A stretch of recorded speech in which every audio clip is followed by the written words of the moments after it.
મનુષ્યના જીવનમાં પણ પાછલી ગલી હોય છે. એ ગલી અંધારી, સાંકડી અને અદીઠ છે. પાછલી ગલીને ગુપ્ત માર્ગે અનેક તત્વો જીવનમાં આવજાવ કરે છે. માનવીનું સાચું જીવન એ પાછલી ગલીમાંથી જ છે. પાછલી બારી દ્વારા જ જીવવાનું હોય છે. એ પાછલી ગલીનો પથ જીગરના ચીરા જેવો પડ્યો છે. આંસુની ધારો વડે છંટકાયેલો છે. એમાંથી જે કાવ્ય ઉઠે તે બીજે કદાચ નથી હોતું. એક માણસના જીવનની એવી અદીઠ પાછલી ગલીની આ કથા છે. કિરણ નામની દીકરી, એની માં મરી ગયેલી અને એના પિતાએ બીજા લગ્ન કરેલા. કિરણ મહાસાગરના મોજા જેવી નિર્બધ અને છોડો મારતી એ મુક્ત અને ઉન્મુક્ત ફરતી. એની ઉપર નવી બાનો કબજો નહોતો. સાવકી પુત્રી પર સત્તા ન ચલાવી શકતી નવી માં એનો બદલો પોતાની સગી પુત્રી ઉપર શાસન ચલાવીને વાળી લીધી. વાત વાતમાં કહેતી કે મોટી એને ફાવે તેમ કરે, ભલે વંઠી જાય, હું તો મારી છોકરીની વાત જાણું. એની રીતભાતમાં ફેર પડે તો ટાટિયા ભાંગી નાખું. એ બધું તો મોટીને પોસાય, મારી સોડીના ફેલ ફતુર એવા ન હોય. મારે દુનિયામાં જીવવું છે બઈ, આવું એની માં કહેતી.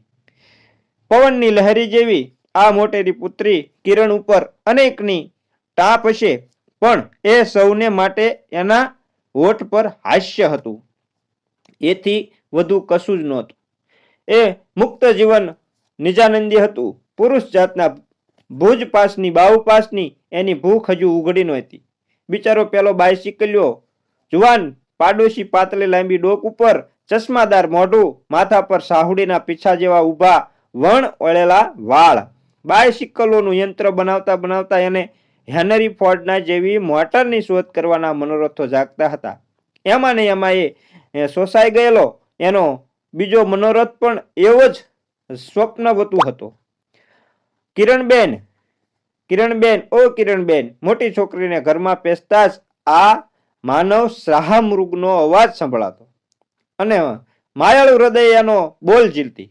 કિરણબેન, ઓ કિરણબેન, દોડો, અહીં આવો, જલ્દી જલ્દી કહેતો એ જુવાન પોતાને કારખાને કિરણને બોલાવતો અને પોતાની શોધ બુદ્ધિનો મહાવિજય કિરણને પગે સાદર રજૂ કરતો.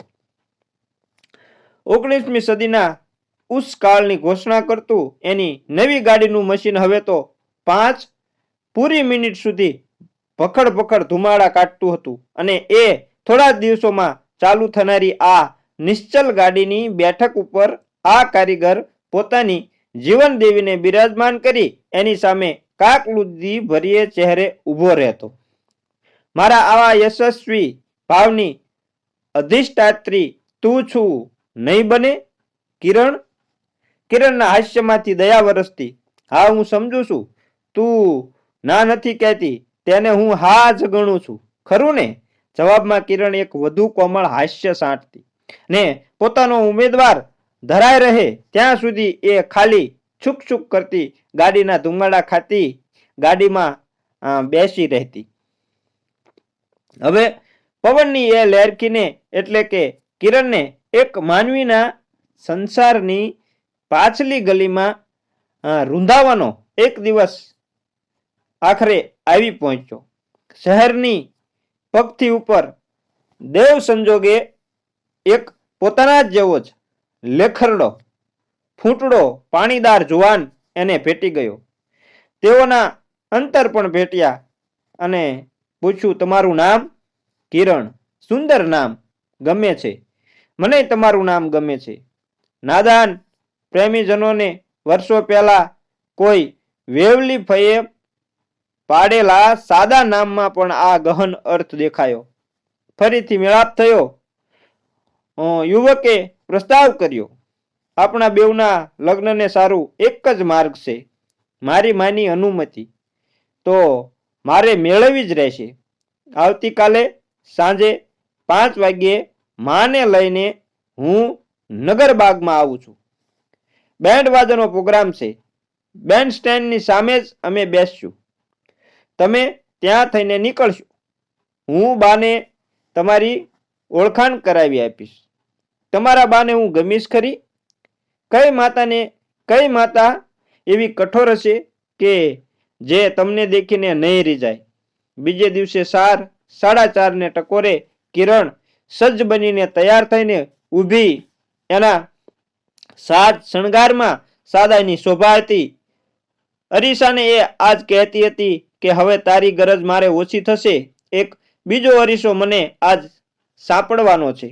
એણે પહેલું પગલું ભર્યું ન ભર્યું ત્યાં તો ચીસ પડી. બહેન, ઓ મોટી બેન! ને એની સાવકી નાની બેન શ્વાસ ભરી છાતીએ ઓરડામાં પ્રવેશ કર્યો. ઓ મોટી બેન, મને બચાવો! એ કરગરી ઉઠી. કિરણે કહ્યું, પણ શું છે? શું છે તને ગાંડી? એ જાય છે, ચાલ્યો જાય છે. કોણ ચાલ્યો જતો હતો? તે મોટી બહેન સમજતી હતી. માતાએ બહુ દાબમાં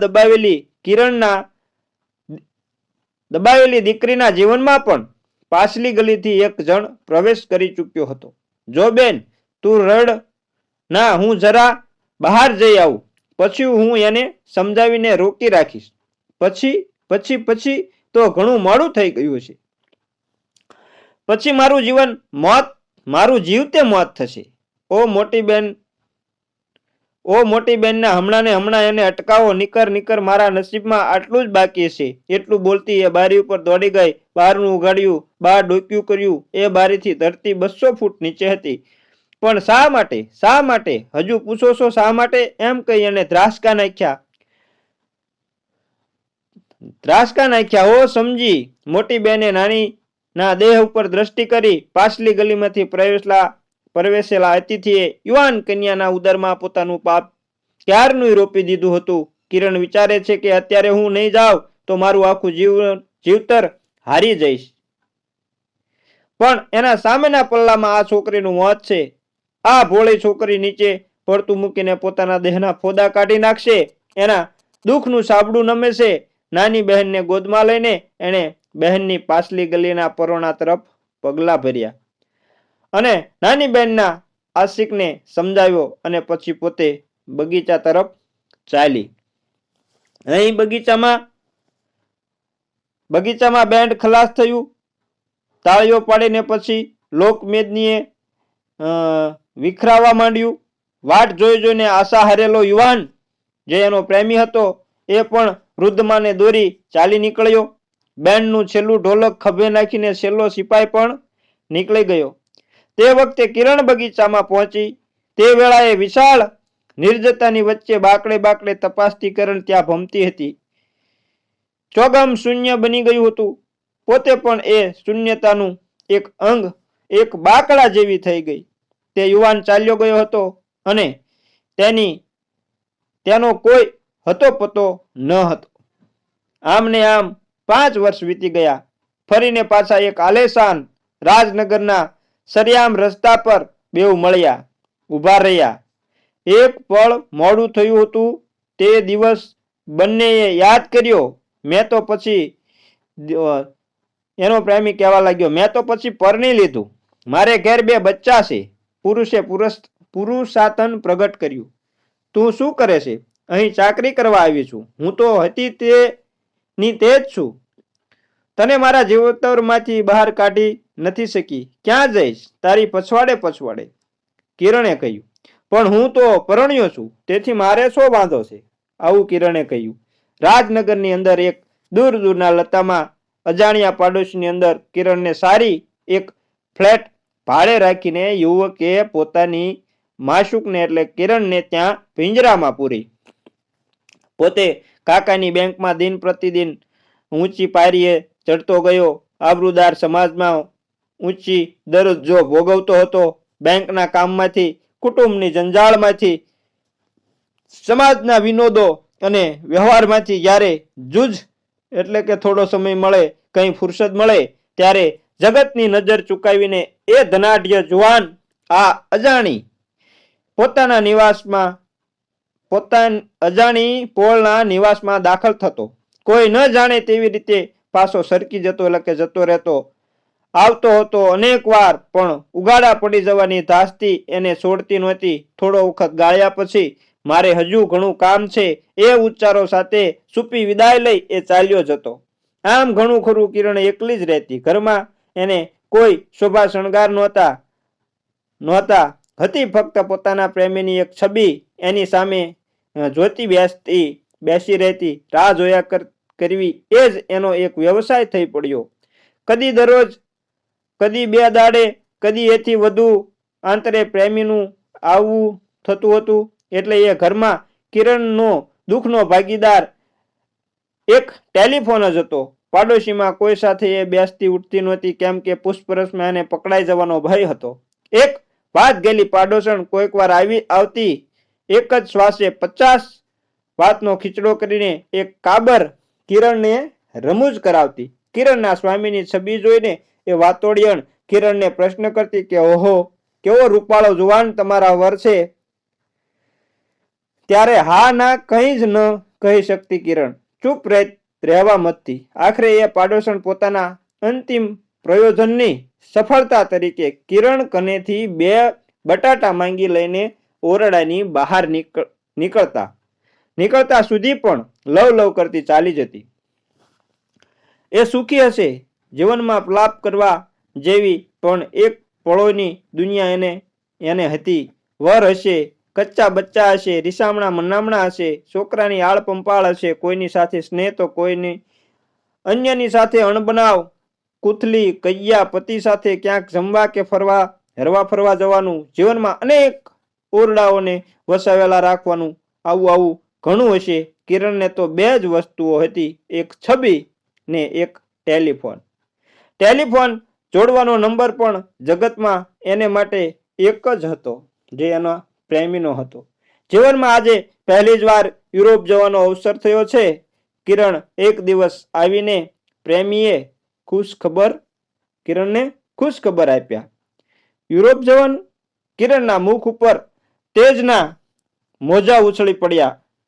આહાહા, કેવો આનંદ! આપણે યુરોપમાં સાથે ભમશું, આ જોઈશું, તે જોઈશું, અહીં જઈશું, ત્યાં જઈશું. કિરણ તો પક્ષીના પીચ્છની જેટલી હળવી બનીને જાણે કે હવામાં ઉડવા લાગી. ઓરડાની દિવાલો જાણે કે ઓગળી ગઈ. કિરણ, ઓ કિરણ, તું મારી વાતને હજુ બરાબર સમજી નથી જણાતી. એવા ઠંડાગાર શબ્દે આશિકે કિરણના હર્ષોન્માદને ઉતારી નાખ્યો. કા? કિરણે એના સામે તાક્યું. મારું કહેવું એમ હતું કે અમારે, એટલે કે મારે તથા મારા કુટુંબને યુરોપમાં જવું પડશે. વાલી કિરણ, તને તો મારાથી સાથે સી રીતે લઈ જવાય? મારી આબરૂનો પ્રશ્ન છે. હું તો ત્યાં એક મોટી પરિષદમાં ભાગ લેવા મારી બેંક તરફથી જાઉં છું. હું શું કરું કિરણ? તારા વિના હું ત્યાં કેટલો ઝૂરીશ, પણ તને કેમ કરીને સાથે લઈ જાઉં? મારી વાલી, એવું આ પ્રેમી આશિક કહેવા લાગ્યો. આશિકની આબરૂની રક્ષા કરવા સારું પોતાની એકાંત ગૃહમાં પુરાઈને કિરણ પડી રહી. એની બીડેલી આંખોએ વિશાળ મહાસાગરના લહેરિયા ઉપર લીસો એક ચીરો પાડતી ચાલી જતી આગબોટની પછવાડે દોડતી હતી. આગબોટના તળિયાની લીલી શેવાળ થઈને ચોંટી જવા તલસતું એનું મન આખરે થાકીને નિંદ્રામાં પડ્યું. મહિના વીત્યા. યુરોપના પ્રવાસમાંથી રોજ ટપાલની વાટ જોતી કિરણને એક દિવસ એક સામટા 3 પત્ર મળ્યા. ત્રણેયની પાછલી બાજુ ઉપર કોઈ ઇમારતોના છાપેલા ચિત્રો હતા. ફક્ત સરનામાની બાજુએ જ અડધા ભાગમાં 3 લીટીઓ લખાઈ આવેલી ને એ 3 લીટીના ત્રણેય લખાણોની હકીકત ફક્ત આટલી જ હતી. અહીં અતિ ભવ્ય દ્રશ્યો દેખી તને યાદ કરું છું. આ પ્રદેશ તો અપરૂપ સુંદર છે. વાલી કિરણ, લિખિતન તારો આશિક. તારો ટેલિફોનની ઘંટડી હમણાં વાગશે એવી આશાના તો અનેક કલાક, પ્રહોને દિવસો વીતી ગયા. તે દરમિયાન કિરણને પોતાના ઓરડાના ઉંબરની બહાર ખેંચી જનાર ફક્ત એક બનાવ બન્યો. બાજુના એક ઘરની અંદર આગ લાગ્યાની ચીસો ઉઠી. ઘરની એકાંતમાં એ ઓચિંતી લાગતી આગે ઘરની એકલવાય જુવાન સ્ત્રીને આંચમાં લીધી. ત્યાં દોડી જઈને એ અસહાય સ્ત્રીને બચાવ કરનાર કિરણે એને ઘણું ઘણું સમજાવ્યું કે બહેન, તારા પતિને હું તેડાવું, એનો ફોન નંબર શું છે, એ ક્યાં છે? જવાબમાં એ પીડાતી બાઈએ માથું હલાવી ના જ પાડ્યા કરી. નથી બોલાવો એને. એની સારવારમાં દિવસ રાત રોકાઈને એને સાજી કર્યા પછી એક દિવસ પોતાના ઘરમાં એને બોલાવી કિરણે મીઠાશથી પૂછ્યું કે બેન, તારા વરને બોલાવવાની તે કેમ ના પાડી હતી? બેન, મારા એ વર નથી. ત્યારે મારી જોડે એ પરણ્યા નથી. મને એણે અહીંયા ખાનગી રીતે રાખી છે. હું શી રીતે એને ખુલ્લે આમ બોલાવું? મારો એના ઉપર શો અધિકાર? એની આબરૂ જાય. ઓ બહેન, તારા જેવી પુણ્યશાળી હું નથી. તારે તો કેવો પતિ છે? એટલું કહીને આંસુ ભરી આંખે એ પાડોશણ કિરણના પ્રેમિકની છબી સામે જોઈ રહી. સાચું છે બહેન, કિરણે ફિક્કું હાસ્ય કર્યું. તારી બહુ બુરી દશા છે. હું તને સલાહ આપું છું કે આ ત્રાસદાયક જીવનમાંથી તું ઝટ છૂટી થઈ જા. આ ક્ષણના તલસાટો, ઉર્મિઓના સુંદે સુંદા ટેલિફોનની આ વરાળ ભરી ફૂંકો. ઓ બહેન, એક પુરુષના પાપનું ઢાંકણ બનવા સારું આ બધું સહેવા કરતા તો તું કોઈને પરણી જા, છોકરાની માં બની જા, ઘર માંડી લે. આ ત્રાસનો તો અંત જ નહીં આવે. પણ પાડોશણ નહોતી જાણતી કે કિરણ પણ પોતાના જેવી અભાગણી છે ને કિરણ નહોતી જાણતી કે પાછલી પોળના ઊંચા ઊંચા માળાઓની કેટલી જળહળતી બારીઓ આવી ઉપપત્નીઓની હૈયાવરાળને સંઘરી રહી હતી. પરંતુ આ રખાત જીવન પ્રત્યે એના બંડનો હુતાસન જાગે છે. તે જ ક્ષણે બારણું ઉઘડે છે અને પ્રવાસેથી પાછો આવેલો પ્રેમિક દાખલ થાય છે. આ કોણ? તારા વર કે? પાડોશણે પૂછ્યું. હા, એ જ. કિરણે દંભ સાચવ્યો. પાડોશણ ચાલી ગઈ. એને કંઠે વળગવાની સાથે જ કિરણનું બધું બંડ પીગળી ગયું. એ એક જ ઘડીએ જીવનની શૂન્યતાને છલોછલ પૂરી દીધા. ક્યારે આવ્યા? પરમ દિવસે આભી બનેલી કિરણ જોઈ રહી. 2 દિવસથી તમે શહેરમાં છો, છતાં મને ખબર સુદ્ધા ન પડે. હું તને શું સમજાવું વાલી કિરણ? મારે કેટલી બધી કામગીરી હોય છે, મને વખત જ ક્યાં મળે છે. કેટલી મહેનતે હું માંડ તારી કને આવી શકું છું. કેટલાકની આંખોને ચૂકાવવી પડે છે. હશે, સાચું હશે. કિરણે એ કામગીરીની વિટંબણાઓ સાચી માની લીધી. પરંતુ એણે કહ્યું, આમ ક્યાં સુધી આ ગુપ્ત એકલતાને મારે ભોગવ્યા કરવી? આ ચોરની દશાનો, આ ટળવળાટનો કોઈ અંત જ નથી શું? આ દરિયાને ક્યાંય આરો નહીં મળે? તો વાલા, મારે દાડા કાઢવાનું છેલ્લું સાધન એક પેટનું જણિયું એક જ હોય ને. રખાતના પ્રાણમાંથી માતૃત્વ બોલ્યું. સાંભળતાની વાર જ પુરુષ સ્તબ્ધ બન્યો. એની મુખ રેખાઓ ઉનાળે ધકતી જળ શૂન્ય નદીઓ જેવી બની ગઈ. એના મોંમાંથી શબ્દો છૂટી પડ્યા. આ તું શું કહે છે? મારી આબરૂનો કઈ વિચાર કરે છે? તું કઈ મારી પરણેલી સ્ત્રી છે તે આવું ઘેલું કાઢી રહી છે? તું કઈ મારી પરણેલી સ્ત્રી છે? એ શબ્દોએ કિરણને સમાધિસ્થ બનાવી. કેટલીક લાગણીઓ આંસુની પાળોથી ઘણે ઊંચે રહે છે. કેટલાક જખમો લોહી વહેરાવતા નથી, પણ લોહીને થીજાવી મરેલું બનાવી દે છે. કિરણ નિરુત્તર રહી. કિરણ, મને માફ કર. પુરુષ ખસ્યાણો પડ્યો. મારાથી અઘટિત વચન બોલી જવાયું, પણ હું શું કરું? મારી આબરૂ ફરી પાછું કિરણ એની ગોદમાં સમાય, પણ એનો ઘા ઊંડો ગયો હતો. મારી આબરૂ એ શબ્દો એની છાતી પર અંગારસા ચંપાતા હતા. એક દિવસ બપોર વેળાએ બારણું ઉઘડ્યું અને કિરણના ધગધગતા જીવન પર વાયરાનો એક હિલોળો વાવ્યો. એ હતો એના પિયર ગામનો પેલો બાયસિકલિયો પાડોશી. હસતો અને ચશ્માની અંદર આદ્ર આંખો પટપટાવતો ઊભો રહ્યો. કિરણ મારી મોટર હવે ચાલુ થઈ ગઈ છે અને આમ તો જો મારા વાળ પણ હવે હું વળવા લાગ્યો છું. તને મારામાં હવે શું ફેરફાર નથી લાગતો? કરુણાદ્ર આંખે કિરણ એની સામે મલકી રહી. કિરણ, હું હજુ એ તારી રાહ જોતો બેઠો છું. એ કશું બોલી નહીં. તું ક્યાંય બંધાઈ ગઈ છે? શું બંધાઈ હતી, હવે મુક્ત છું. એણે પિંજરને તોડવા પ્રયત્ન કર્યો. કોને? કિરણે. આવીશ. મારો ઇતિહાસ કેટલો મલિન છે તે તું જાણે છે? જાણું છું, છતાં એ પૂછું છું કે આવીશ? તે દિવસે રાત્રિએ આશકે આવીને ઓરડામાં પડેલો કિરણનો કાગળ વાંચ્યો. એના જીવનની શૂન્યતા ચીસ પાડી ઉઠી.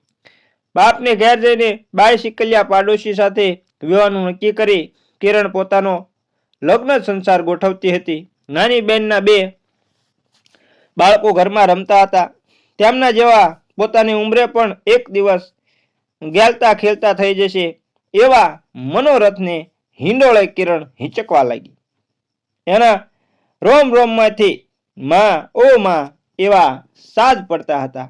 એ પોતાના સ્તનો પર હાથ ફેરવતી જાણે પ્રાણની અંદર સૂતેલા સંતાનને જ પંપાળતી હતી. હું હવે રખાત મટીને સ્ત્રી થવાની છું એવો ઉઘાડા જીવનનો ગર્વ એને આભની અટારી સુધી ઝુલાવતો હતો.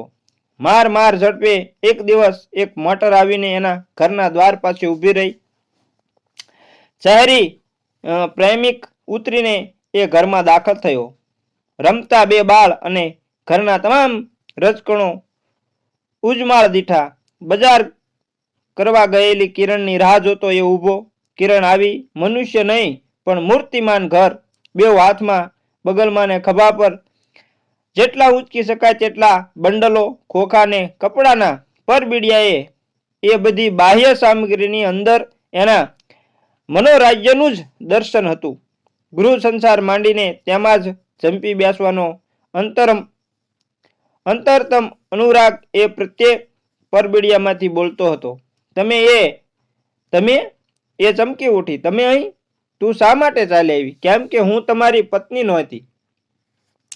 મારી ભૂખ ઘર સંસાર વસાવવાની અને કિરણની આંખોમાં નાના બાળકો જેવા 2 આંસુ ઉછળી રહ્યા. હું તને લેવા આવ્યો છું.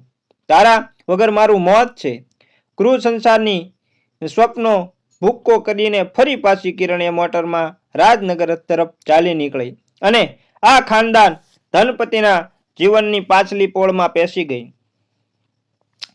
બહાર નીકળવાની હવે આશા નહોતી. એ ગુપ્ત જીવનને 25 વર્ષના કાળ કરવત ઘસાયા પણ એટલે કે 25 વર્ષના વાણા વગયા પણ એમાં ચીરો પડી શક્યો નહીં.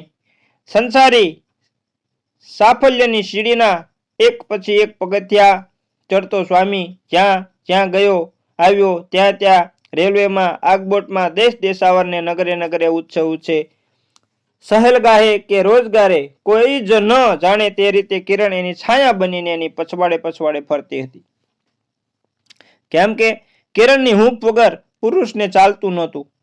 પોતાના જીવનના મધ્ય ભાગમાં બંદી બનીને કિરણ પડેલી છે. એ એક જ વાતમાંથી આ પુરુષાર્થનો ને વિજયનો જરો વહેતો હતો. જગતની બુલંદ બેંક પરિષદોના પ્રમુખ સ્થાનેથી વાંચવા સારું એને લખેલા ભાષણો એ સૌથી પહેલા કિરણને વંચાવતો ને એના એક સંતોષ પરથી પોતાની મહત્તા પામતો. છતાં એના તમામ દુન્યવી વિજયોનો પ્રગટ હિસ્સો ક્યાંય યાચ્યા વગર અંગત અસીમ ગોપનતામાં જ પૂરાઈ કિરણને જીવવાનું હતું. સાથે છતાં અનંત યોજનને અંતરે એક દિવસ આ મહાપુરુષ પોતાના કુટુંબની સાથે એક આગબોટ પર પ્રવાસે ચડેલો છે. કિરણે પણ ગુપ્ત સહયાત્રા માંડી છે. એટલે કિરણ પણ ગુપ્ત રીતે એની સાથે ચાલે છે. મુસાફરીની અંદર અવારનવાર એકાંત શોધીને 2 જણા 40-45 વર્ષના બની ગયેલા મળે છે સૌ સમજે છે કે આ બે જણા પણ સામાન્ય સહયાત્રીઓ માફક પરિચય સેવી રહેલ છે. માત્ર બે જ જણાની આંખો નથી ઠગાતી. એ બે હતા આ ધનપતિ સ્વામીના જ પુત્ર અને પુત્રી. પુત્રની કરડી નજર પિતાની અને આ કોઈ ભ્રષ્ટા રખાતની વચ્ચે ચાલતા વ્યવહાર ઉપર ખંજરની માફક તોળાઈ રહી છે. એક દિવસ પુત્ર કિરણના ખંડમાં આવી પહોંચ્યો અને ડોળા ઘુમાવતા બોલ્યો, હું જાણું છું તને અને તારી અધમ જાતને હું જાણું છું, પણ આજ તને ચેતવવા આવ્યો છું કે તું મારા પિતાના જીવનમાંથી ઝટ ખસી જજે. તને ખબર છે મારી બહેનના લગ્ન એક અમીર કુટુંબની અંદર થવાના છે. તારો મારા પિતા સાથેનો સંબંધ જો જાણવામાં આવશે તો અમારું સત્યાનાશ નીકળી જશે. મારી માતા જાણશે તો એ આપઘાત કરી મરશે. માટે હું કહું છું કે અમારા બાપનું તો તે સત્યાનાશ કાઢી નાખ્યું, પણ ભલી થઈને હવે અમારા ભાઈ બહેનના ભલા ખાતર તું મારા પિતાના જીવનમાંથી ખસી જા. બોલ, તારે કેટલી કિંમત જોઈએ? બોલ, હું તને ચૂકવી આપું. એટલું બોલતા એણે ગજવામાંથી એક ચેકબુક કાઢી. આ બધો સમયે 40 વર્ષની શ્વેતકેશી કિરણે એ જ દ્રષ્ટિથી જોઈ રહી હતી કે જે દ્રષ્ટિથી એણે 15 વર્ષ પહેલા ઉપર તું કાંઈ મારી સ્ત્રી થોડી છે, એ ટોણો મારનાર આ પુત્રના બાપ તરફ તાક્યું હતું. એ હલી ચલી નહીં, એની આંખના મટકા પણ માર્યા નહીં. અને બોલ, તારી કેટલી કિંમત? બોલ ઝટ, હમણાં એક ચેક ફાડી આપું. એ શબ્દ હથોડાની નીચે એણે પોતાની છાતી સુંદાઈ જવા ધરી દીધી હતી. ફરી એકવાર દ્વાર ઉઘડ્યું અને ત્રીજો જણ દાખલ થયો. એ હતો પુત્રનો પિતા. ચકિત નજરે થોડી વાર તો એ અવાચક બની બારણા પાસે થંભી ગયો, પણ પછી એણે બારણું બંધ કર્યું. કહ્યું, બેટા બેસ, મારે તને વાત કહેવી છે. પીઠ દઈને પુત્ર ઊભો હતો પોતાના બાપનો, અને આ વેશ્યાનો મેળાપ નિરખવામાં એને અધર્મ લાગ્યો. ના, તું પણ હાજર રહે કહીને એણે ત્યાં ચાલી જતી કિરણને રોકી. ફરીને કહ્યું, પુત્ર નીચે બેસ. તૃણાથી દગ્ધ બની જતો જુવાન પુત્ર ખુરશીમાં યંત્રવત પટકાયો એટલે કે બેસ્યો. જો બેટા, બાપે સ્વસ્થ સ્વરે સંભળાવ્યું, તારી માતા સાથેના મારા લગ્ન અગાઉ 2 મહિના પર અમારો બેવનો મેળાપ થયેલો. એક અકસ્માતને કારણે અમારા લગ્ન ન થઈ શક્યા, પરંતુ આજે પૂરા 25 વર્ષથી એ મારા જીવનમાં પુરાઈ રહી છે. મને એને શું સમર્પેલ છે, મારી પાછળ એને શું ગુમાવ્યું છે, તે એક હું જાણું છું ને બીજો ઈશ્વર જાણે છે. ને હવે આજ આ બુઢાપાના દ્વાર ઉપર ઉભેલો હું એને મારા જીવનમાંથી રજા નહીં આપી શકું.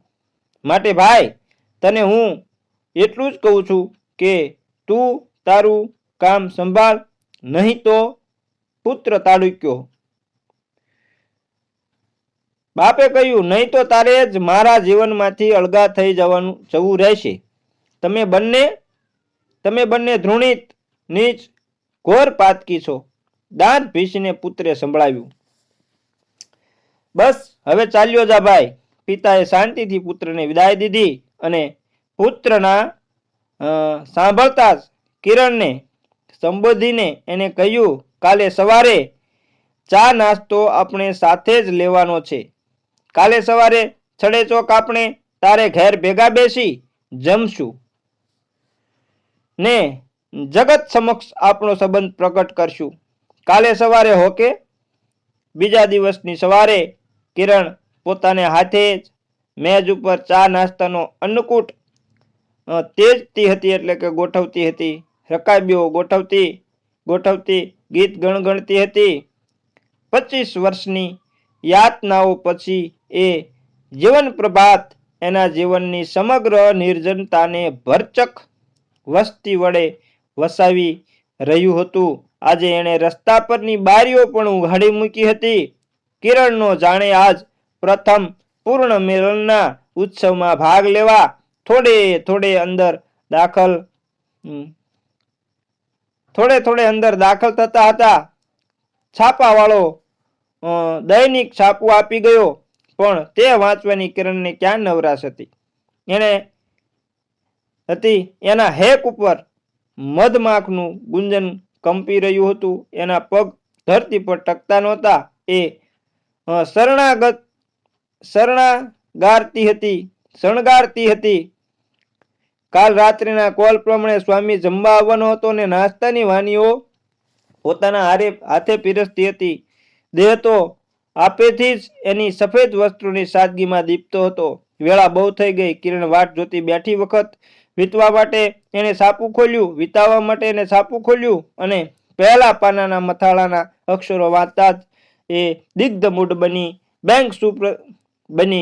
બેંકના સુપ્રસિદ્ધ મેનેજર શ્રી ફલાણાભાઈ મૃત્યુ પથારીએ ગઈ રાત્રે એકાએક લકવાનો ભોગ. એ જ સમયે પતિના દૂરના ઘરની અંદર શું થઈ રહ્યું છે, નાસ્તો કરવા આવીશ એવું વચન દઈ જનારને રાતમાં જ પક્ષઘાત થઈ ગયો. એક બાજુનો આખો દેહ જલાઈ ગયો. હોઠ ફફડાવતો, બોલવા અને ચેષ્ટા કરવા જીવલેણ પ્રયત્ન કરતો એ પિતા ઓરડામાંથી અન્ય સૌને વિદાય આપી એકલા પુત્રને પાસે બોલાવે છે. ટેલિફોન સામે મીટ માંડીને બતાવે છે. પુત્ર ટેલિફોન લઈને ઊભો રહે છે. કોઈ રણનો તૃષાતુર જે રીતે મોં ફાડે તે રીતે હોઠ ફફડાવતો પિતા લોચા વળતી જીભે કટકે અકેક આંકડો બોલી આખો નંબર આપે છે. એ નંબર જોડતા જ પુત્રને સામેથી એક સુપરિચિત ધ્રુણિત કંઠનો અવાજ સંભળાય છે. પિતા આખર કાળનું સમગ્ર જોર એકઠું કરી ચેષ્ટા વતી ટેલિફોન માગે છે. પુત્ર એ યંત્ર પિતાના કાન મોં પર ગોઠવે છે. કિરણ કંપતો હોઠ માંડ બોલી શક્યા. હા, હું જ કિરણ. બોલો વાલા. સામો પ્રત્યુત્તર મળ્યો. કિરણ.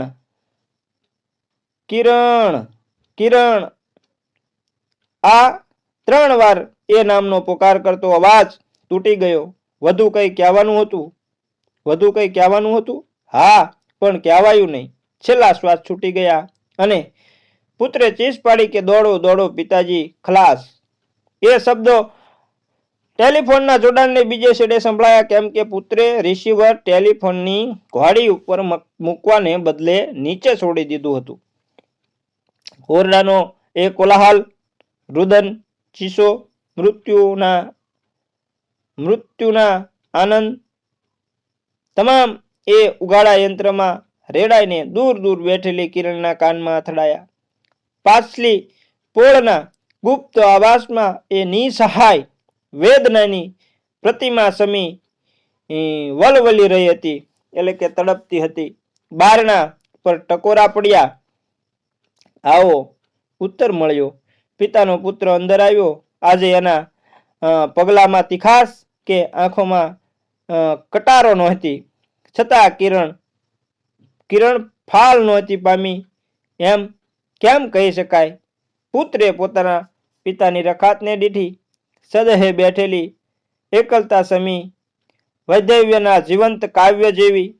જગતમાં કોઈ ન જાણે તે રીતે મૃત સ્વામીનો ખૂણો પાળતી. ગોઠણ સુધી રજાઈ ઢાંકી પતિની છબી પાસે એણે આસન લીધું હતું. એણે આશ્વાસન દેવા ત્યાં કોઈ જ નહોતું. પોતાનું દુઃખ બીજાની નજરે પડે તે વાતથી મળતો છૂપો આહલાદ પણ આ વીર શોકને કલુષિત કરવા ત્યાં હાજર નહોતો. હું આવ્યો છું એક ખાસ કામ બાબત. જુવાનની વાણીમાંથી ડંખ ચાલ્યો ગયો હતો. એક જ રાતમાં બુઢી બની ગયેલી કિરણ આંખો માંડીને સાંભળી રહી. કોઈ નવા પ્રકોપની ધાસ્તી છતાંય એની નિઘલતા ટકી રહી. હતી, જાણે એને કશું બીવાપણું જ નહોતું. એ શૂન્યમાં સંસારી આકાંક્ષાનું એક તણખલું પણ હવે જગ્યા રોકતું નહોતું. મારા પિતાના તે દિવસના બોલવા પરથી મને લાગેલું કે તમારા સારું એ કંઈક કાયમી ગોઠવણ કરવા માંગે છે. વિલ તો એમણે કર્યું છે, પણ વિલમાં તમારા વિશે નથી લખ્યું. એ સ્વાભાવિક છે. હું તમને પૂછું છું કે તમને મારા પિતા તરફથી શું મળતું? બસો. નિસ્વલ ઉત્તર. અઠવાડિક? પુત્રે પૂછ્યું. એ દેશમાં અઠવાડિયે મુસારો ચૂકવવાનો નિયમ છે. કિરણે નકારમાં ડોકું ધૂણાવ્યું, ધીરેથી ઉમેર્યું, મહિને. એ એક જ શબ્દે પિતાની આ ધૃણિત નીચ ભ્રષ્ટા રખાતનું શ્વેત હૈયું ખુલ્લું કરીને બતાવ્યું. પુત્ર પોતાના ધનકુબેર બાપની પ્રિયાના ઘરમાં ચોમેર દ્રષ્ટિ ફેરવીને નિહાળી રહ્યો. માલિક 200 રૂપિયાની નાચીજ જીવાય લઈને આ સુંદરી 25 વર્ષથી એક જ પુરુષને ખાતર જીવન ઘસડે છે. પુત્રે ચેકબુક કાઢી એક ચેક ફાડીને કિરણના ખોળામાં મૂકતા એ બોલ્યો, આ પહેલા માસનું ખર્ચ દર માસની 1લી તારીખે અચૂક તમને એ રકમ મોકલાતી રહેશે. તે ઉપરાંત જ્યારે તમને કંઈ પણ જરૂર પડે ત્યારે આ સરનામે લખશો અથવા આવશો. અચકાશો નહીં. પોતાના સરનામાનું કાર્ડ મૂકી એ જુવાન લગભગ દોટ કાઢવા જેવી ગતિએ ત્યાંથી પસાર થઈ ગયો. કિરણની નિશ્ચલતાને તો ખોળામાં પડેલો ચેક પણ ન ડગાવી શક્યો. એના હાથ પ્રાર્થનાની સ્થિતિમાં જ જોડાયેલા હતા. એણે માત્ર છબી સામે નજર ઠેરવી. એ શું બોલી? એ બોલી, ઓહો વાલા, કેવો માયાળુ દીકરો. આ દીકરો મારો જ હોત. મારે પેટ જ અવતર્યો હોત. જો તે દાડે બાગમાં હું જરીક વહેલી પહોંચી ગઈ હોત તો. નહીં, એની આંખો સામે 25 વર્ષ પહેલા થયું હોત તો એનું દ્રશ્ય રમી રહ્યું. જાણે પોતે બાગમાં વેળાસર પહોંચી ગઈ છે. પુત્ર જાણે વૃદ્ધ માને આ છોકરાની ઓળખ આપે છે. બુઢીને આવી નમણી અને મીઠા બોલી પુત્ર વધુ ગમી જાય છે.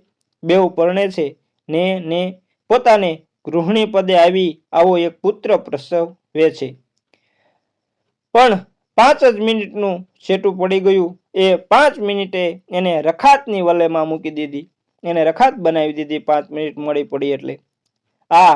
આજ એ મારો પેટનો જણિયો હોત નહીં.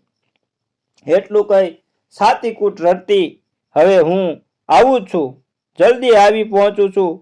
એ છેલ્લો બોલી કિરણ પેલી છબીની સન્મુખ ટેબલ ઉપર માથું નાખી અને ઢળી પડી. મિત્રો, આ બાઈ ખાલી 5 મિનિટ મોડી પડી તો એને કેટલી યાતના, કેટલું વેઠવું પડ્યું. કેવો નિશ્ચલ અને સ્વાર્થ વિનાનો એનો પ્રેમ હતો.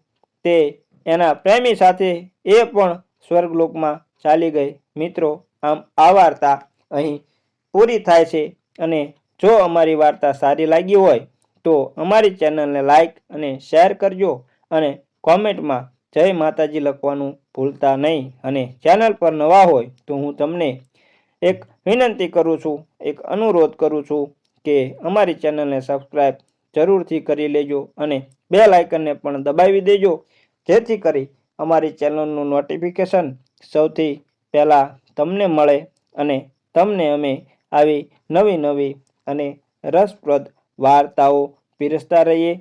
તો જય માતાજી મિત્રો, જય માતાજી મિત્રો.